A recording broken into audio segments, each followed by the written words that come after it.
Hi, everyone. Welcome back to Old Time Rock and Roll. I'm your host, David Tear. All year, I've been doing a new feature on this channel. I've been counting down roughly what I consider the top 3,000 rock songs of all time.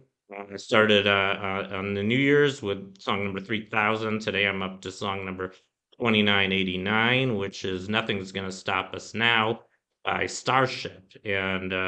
There aren't too many number ones near the end of my list. The ones that are number one, I'm not really that crazy about, including this one. And but this band, Starship, actually had a very long and exciting history. Here's a picture of the album. The song "Nothing's Gonna Stop Us Now" was featured on. It's called "No Protection," and I forgot to mention that this song "Nothing's Gonna Stop Us Now" was featured in a very bad movie which I never saw called Mannequin, and I'm kind of glad I didn't see it based on what it's about. I don't think it's really worth seeing. It's about some guy, I guess, with magical powers who can turn mannequins into real people, and the whole premise just sounded really bad, so I never watched it. And I've also heard it got really bad reviews, so I guess that's another reason I don't really like this song. But anyway, aside from that, like I mentioned, it was on this album that came out in 1987 called No Protection. Starship, surprisingly, here's a picture of the band Starship. They were the latest incarnation of actually three bands.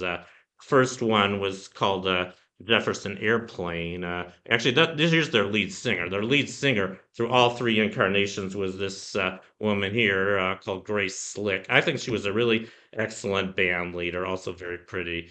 And the Jefferson Airplane, they were their first band, and they got started in the '60s, the Summer of Love. Their success really took off with this album here called Surreal. Well, this is just a picture of the band, but yeah, this was their first album, Surrealistic Pillow, which came out not summer of '67, which a lot of people called the Summer of Love. For those of you who aren't really familiar with the history, the Summer of Love was the summer of 1967, which kind of started in the Haight-Ashbury district of San Francisco, where I used to live. Actually, I didn't live in '67 there, but I lived there during the '70s, and I've been to the Haight many times. Now it's uh, kind of a commercialized shopping district. But during the '60s, it was where all the hippies were hanging out. Yeah, and there were a lot of great musicians that came from Haight, including Jefferson Airplane, and I think they did their best music at that time. But they went through two other incarnations, like I mentioned. They in the '70s they became known as Jefferson Starship. Still pretty much the same lineup, including Grace Slick, who stayed with them through all their incarnations. Jefferson Starship, they were a good band, but they sounded a lot different from Jefferson Airplane. They were more kind of into mellow kind of '70s, more sort of easy listening stuff. It was good, but I don't like it as much as Jefferson Airplane. Jefferson Airplane had two really big hits that I love from the Summer of Love. Somebody to Love and White Rabbit. They were both featured on Surrealistic Pillow. The Jefferson Starship, I guess, had more commercial success. They came up with several albums, and they actually had bigger hits as Jefferson Starship. They still didn't go to number one. Jefferson Airplane didn't. Jefferson Starship didn't either. The biggest song the hit for Jefferson Starship was called Miracles.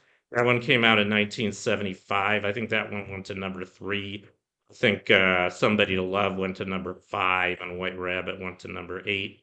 So those are both top 10 hits. Jefferson Starship had several other top tens. They had about four hit albums, but I was never as crazy about Jefferson Starship. I mean, they were good, but I didn't think they were as good as Jefferson Airplane. And their last incarnation, like I mentioned, was Starship. A lot of people think that the Starship sold out. I don't know if I'd go quite that far. It kind of means it depends on what you mean by selling out.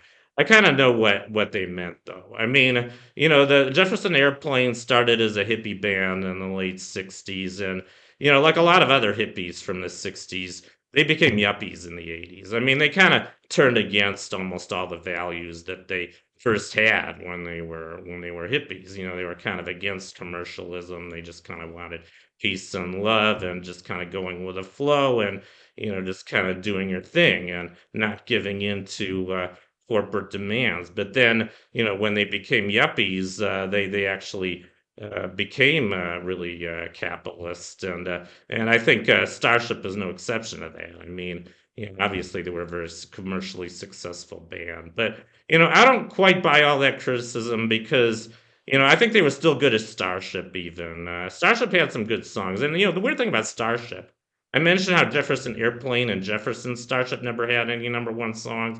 Starship actually had three number one songs. This was the last of them. Nothing's gonna stop us now. Actually, the first number one I really liked, that was called "We Built This City."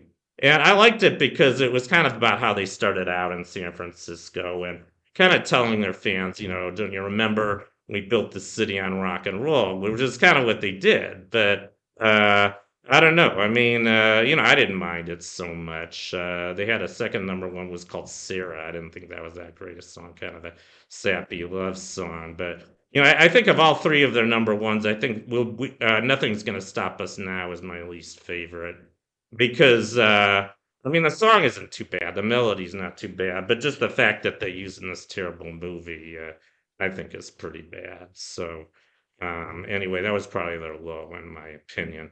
And just speaking of my countdown, you might wonder why I have a lot of number ones near the end. Well, I don't think every number one song was a good song. I mean, I already, number 3,000, the first song in this countdown was Dominique by the Singing Nun, which I think is a joke.